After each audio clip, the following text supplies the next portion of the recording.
In this next section of the acute coronary syndromes, we're going to look at the definition, presentation, and diagnosis so we can answer what is the most likely diagnosis in that opening sentence. You cannot determine the precise etiology of chest pain simply from a history and physical. It is impossible. You cannot tell if someone's having an infarction or ischemia simply from chest pain. You can only know after you have the enzymes or you've done catheterization in the EKG. Risk factors help you, but they don't tell you for sure. All you know is that someone has chest pain. An acute coronary syndrome means that the person's coming in with typical chest pain, crushing, squeezing, pressure, substernal, 10 minutes, 15 minutes, 30 minutes, often waking them up out of sleep. All you know is the history and the EKG. History and the EKG. Does the EKG have ST elevation or not? ST elevation or not? That's all you know, history and an EKG. Or no ST elevation. Now, the reason why it says no ST elevation is because it doesn't matter whether it's ST depression or T wave inversion, or in some cases, even normal. It's a matter of simply ST elevation, no ST elevation. You cannot tell if it is a myocardial infarction till 4, 6, 12 hours later to know whether it was a non-ST segment elevation MI or whether there ended up being no actual ischemic infarctive damage, and we call it unstable angina. Now, in the past, we used to use things like saying, well, Q waves and LDH, but these are worthless markers of being able to determine the etiology, because we have to bring up our management of acute coronary syndromes to literally 10 minutes. Within 10 minutes of someone coming to the emergency room with acute coronary syndrome, you have to have done history, physical, EKG, and made the determination of elevation, no elevation. Now, you have 30 minutes after coming to the door to give thrombolytics or 90 minutes to do the angioplasty. Remember, that's from coming to the door.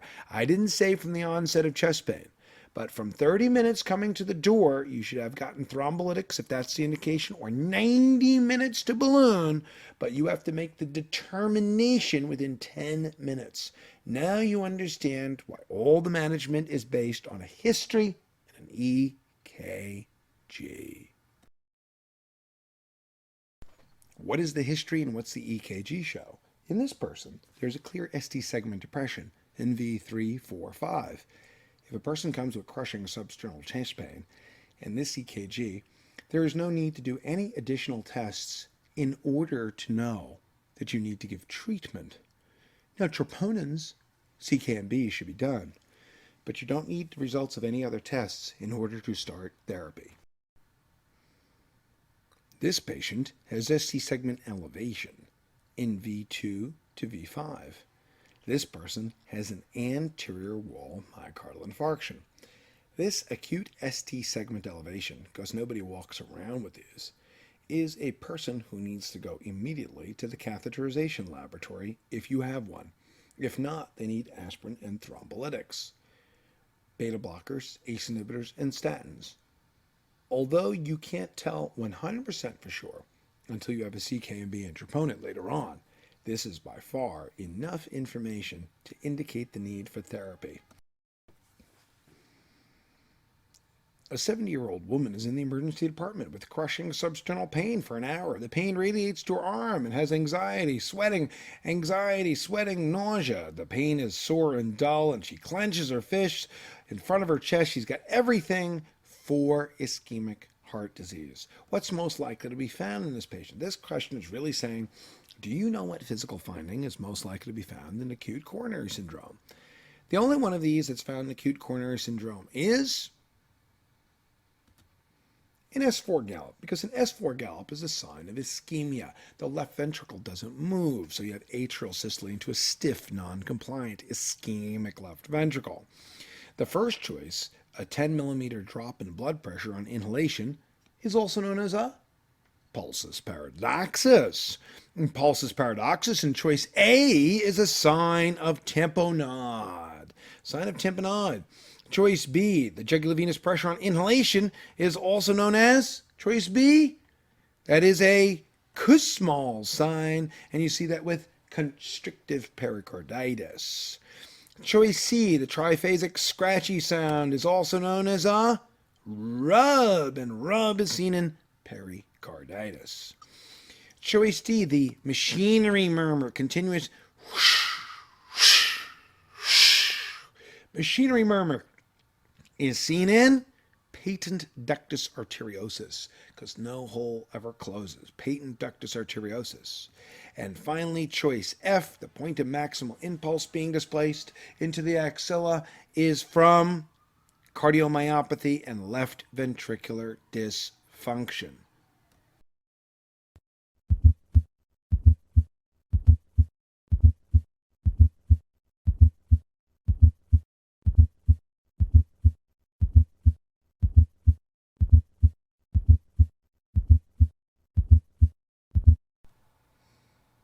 Let's review these physical findings again because they're an extraordinarily common source of questions on step 2. A normal person, when he inhales, what happens to venous return to the heart when you inhale? Venous return should normally increase. You should suck the blood back into your heart. Now, if you inhale and that venous return actually gets blocked up and your neck veins rise, it means that the heart just can't fill. That's a Kussmaul sign, and that is a sign of constrictive pericarditis. You have somebody who has, say, chronic tuberculosis or fibrosis of the pericardium, making it so it becomes a stiff, non-compliant box instead of flexible. Pericardial friction rub is most likely to be found in pericarditis, but remember, it's only 1/3.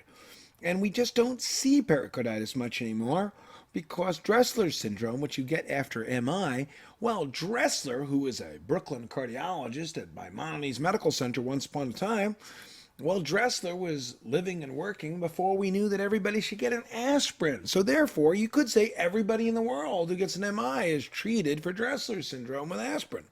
And that's why we just don't see it much anymore. Now, it doesn't matter if you've never been able to hear these. You have to know they're there and what they sound like. And you will be asked. There is no valve to close in a patent ductus arteriosus. And that's why the blood's moving the wrong way in both systole and diastole. The blood is moving the wrong way. And that's why it just doesn't stop. Now, when you get left ventricular hypertrophy, the tip of your left ventricle should not be extending much past the nipple, and it shouldn't be hitting the anterior chest wall. When you have dilated cardiomyopathy, not so much hypertrophic, but dilated cardiomyopathy, it actually brings the left ventricle to be touching the anterior chest wall and going out towards your axilla. And therefore, you can actually feel it pushing up against your hand.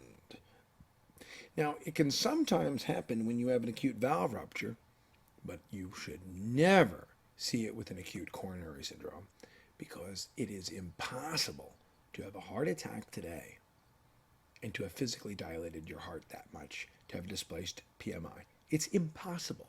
It is impossible to displace your heart that much. It'd be like saying that you got pregnant and your belly extended out to the umbilicus by this afternoon. Not possible. You must know for step 2. Don't walk into that test without knowing them.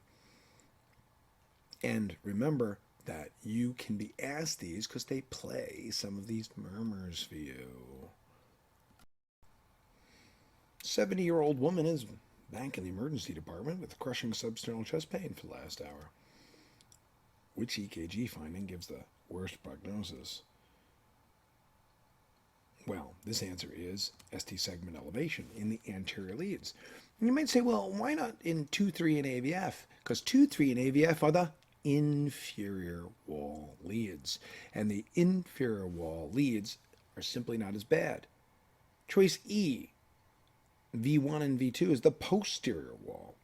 And neither inferior wall, 2-3 and AVF, nor posterior wall are going to be as dangerous as an anterior wall myocardial infarction. As an example, if you take 100 people with an anterior wall infarction, At the end of a year, untreated, 20 to 40% can be dead. Untreated. An inferior wall MI, untreated, completely untreated, only has 4 to 5% mortality. That is why the inferior wall infarction simply does not have as much bad prognosis. There's not as much congestive failure, not as much apical ballooning, not as many thrombi. All of those things happen with anterior wall infarctions, V2 to V4. PR segment prolongation is part of AV block. So simply having prolonged PR above 200 milliseconds, each small box being 50, first degree AV block simply doesn't have that much prognostic significance. AV block happens when you have infarctions of which vessels prolong the PR? The right coronary. Because the right coronary starves off that PR, starves off the AV node because the right coronary supplies the AV node. First degree AV block has no prognostic implications, just having first degree AV block. And right bundle branch block has very little pathologic significance. Right bundle branch block does not progress. Right bundle branch block does not need a pacemaker, even a temporary one. Right bundle branch block, not bad. Left bundle branch block is dangerous, but not a right bundle branch block. It's much more benign compared to a left bundle branch block. And finally, PVCs. PVCs are worthless. People get very agitated about PVCs. People used to think, well, we got to treat people. We got to give antiarrhythmics. None of that is true. PVCs do not have the prognostic significance you think they ought to. Even if you've been trained to say, well, don't they mean that you're going to get VTAC or ventricular fibrillation? And in reality, the answer is no, actually. You think that you would, but turns out you just don't. That's why PVCs should not be treated. PVCs should not be treated, even with an acute infarction. Seems like our 70-year-old lady is back in the emergency room again with a crushing substernal chest pain. She's got that bad prognostic finding of ST segment elevation. Now what do you want to do about it? Wow. That's a long list, isn't it? Well, yeah, and interestingly enough, if you think about it, every one of them is partially right. Every one of these can be used and is used in acute coronary syndrome. Stop the tape and look through and see which one is the most important. The most important is aspirin. The most common wrong answer is oxygen. Oxygen is essentially worthless if you're not hypoxic. If you're not hypoxic, oxygen in acute coronary syndrome does zero for you. Nothing. Nothing. The other thing is with 1 hour of pain, CKMB will not be up because CKMB doesn't go up for 4 to 6 hours. So you should do it, but it doesn't make any difference. Troponin level is the same thing. They wouldn't be elevated at 1 hour. The only thing that can be elevated at 1 hour is a myoglobin. It's a myoglobin. But even then, even if myoglobin was in the history, even if myoglobin was a choice, it still wouldn't be right. Now, oxygen, nitrates, beta blockers, there it's all nice, but not as important as aspirin. Oxygen is essentially worthless. Sublingual nitroglycerin is not worthless. It does relieve pain, but it doesn't make you live longer. Mortality, mortality. Morphine relieves pain. Morphine relieves pain, but it's not as important as preventing you from dropping dead today. They should all be given, but they don't lower mortality. Beta blockers do lower mortality. So how come that's not correct? Because it's not dependent on time. Beta blockers lower mortality, but it doesn't matter whether we give them to you now or tomorrow. You'll get them, but they're not dependent upon time. Not like thrombolytics. Not like angioplasty. Beta blockers should be given, but time doesn't matter. Thrombolytics are very important. They're just not first. They're just not first. Angioplasty is superior to thrombolytics. But again, it's aspirin, clopidogrel, on your way into the cath lab for angioplasty or thrombolytics. Angiography is good, but aspirin is gooder. Statins are absolutely indicated in acute coronary syndrome. Absolutely. And they should be, particularly with ST elevation. They actually help, but they're not dependent on time. This is very hard to learn as a student, to know, wow, I see a whole bunch of things that all look good. How do I know which one is more important? Well, you have to answer this. Does this drug lower mortality, and is it dependent upon time? And the answer for aspirin, thrombolytics, and angioplasty is absolutely yes. The answer for statin is it lowers mortality, but not dependent on time. Don't consult people, because you don't need a consultant to tell you, give this person an aspirin. And transferring to an intensive care unit is good, but why don't we do something for this person? We don't want to have it be, hi, you're really sick. The best thing I could do for you is to get you out of here, get you another doctor. Yes, ICU is good, but aspirin, thrombolytics, and angioplasty is gooder. So start treatment first, and then you can do these other things. Learn the order in which to do things. It is not enough to know that you do them sometime. You've got to know which one should be done first and which ones don't matter whether you do them now or in 6 hours. It is indispensable. Aspirin, angioplasty, thrombolytics are critically time dependent. When you're going to give thrombolytics and you're in the emergency room, the federal standard is that they have to be in somebody's vein within 30 minutes of coming to the door. In angioplasty, you've got to have that catheter in, the balloon inflated within 90 minutes of coming to the door. Back with our 70-year-old lady in the emergency department trying to kill her off again with chest pain and ST elevation. This is a very good level of question that basically says, what do you do when they ask you, the initial therapy is done, what would you do next? All blood tests are not as important as angioplasty. Angioplasty is critically dependent upon time. The closer you can get to getting that balloon inflated to the time they come to the door, the better it is, and it must be within 90 minutes. CKMB and troponin are good to do and important to do and must be done. But this is 1 hour of pain. They will be normal at this time. Oxygen simply does not lower mortality. It's not useful. Nitroglycerin relieves pain and is an add-on. It helps. It should be done. The same as morphine. They are given, but they don't lower mortality. Thrombolytics is simply not as efficacious because angioplasty is superior in its outcome if you're asked to directly choose between them. Now, only 20% of the hospitals in the United States can do emergency angioplasty, but it still makes angioplasty superior. Now, if the question was transfer for angioplasty or thrombolytics now, then thrombolytics now is better than transfer, because transfer never allows you to get the angioplasty done right away. But when it says here you have it as a choice, use the angioplasty. Beta blockers, statins, and ACE inhibitors are all things that help, and they're all good, but angioplasty is gooder. Beta blockers, ACE and statins lower mortality, but it's not as critically dependent upon time. Time and the history. That's what drives you. Consultation is almost never right unless the consultation really means that instead of them saying angioplasty, they say cardiology consultation. So if the cardiology consultation is a code word for a procedure, that's the only time to do it. I don't need a cardiologist to tell me to give aspirin. Do it yourself. In acute coronary syndromes, the basic issue is it lower mortality?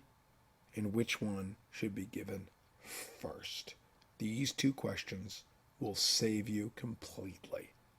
These two questions. Does it lower mortality? And is it dependent upon time? Let's summarize our tests for acute coronary syndrome. The EKG is abnormal immediately, instantaneously. Is seconds, within seconds of ischemia, that EKG can be abnormal. And the ST segments will progress to Q waves sometimes as little as 24 to 36 hours for an inferior wall, 4, 5, 6 days for anterior wall infarctions, but it becomes abnormal with ST changes immediately. Myoglobin is the only thing that can go up in the first 4 hours. Now, myoglobin is very nonspecific. Some hospitals do it all the time. A lot of hospitals never do it. So it's entirely possible, if you're finishing your third year of medical school now, that you never saw myoglobin being done. It could have been done. And if you ever have acute coronary syndrome, you will find a negative myoglobin at 4 hours extremely reassuring. If somebody walks up to you and says, "Wow, a normal one is sensitive, but it's not specific," you'd be like, "It's fine. Let it be normal, and I will relax." Myoglobin has an incredibly high negative predictive value after 4 hours. Now, CKMB and troponins don't become fully abnormal, in fact, for 12 to 18 hours. They don't begin for CK and troponins.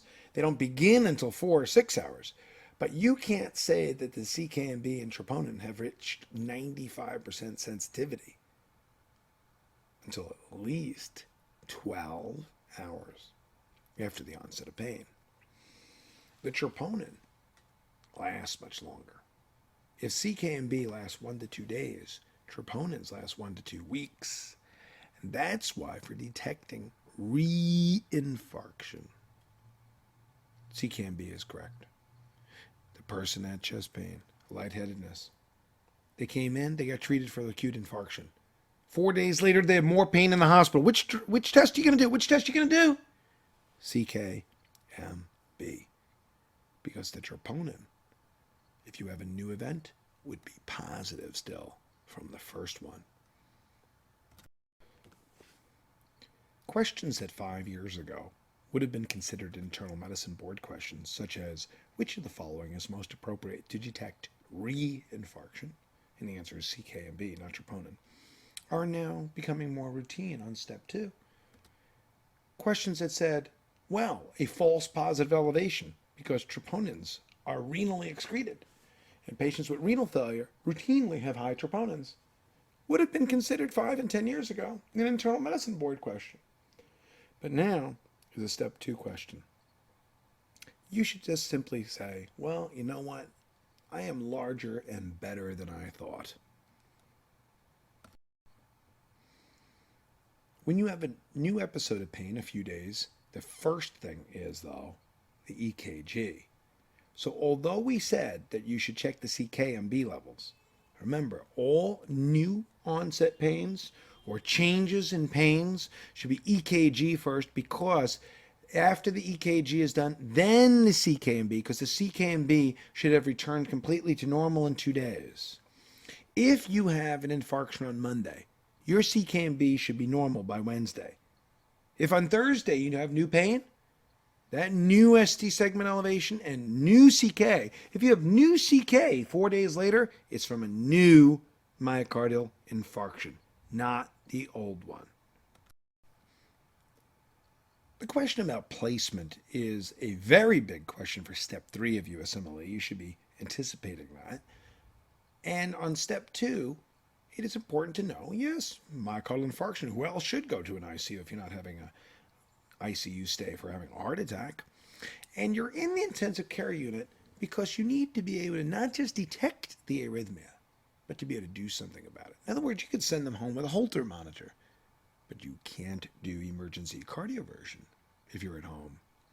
The ICU lowers mortality. Interestingly enough, ICU monitoring with rapid cardioversion lowers mortality just by being there.